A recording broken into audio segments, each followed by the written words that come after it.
Hello! In this video I will show you how to install Firefox browser on Samsung Galaxy M23. So you have to start by opening your Google Play Store, then click on search bar and type in Firefox and click search, and now you can click install.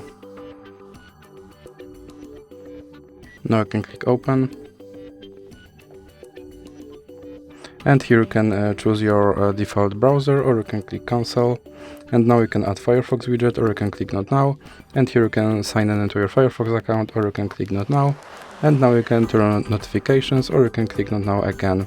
And your Firefox browser is now installed and is ready to use. So that's it for this video. If you liked it, please remember to leave a like and subscribe.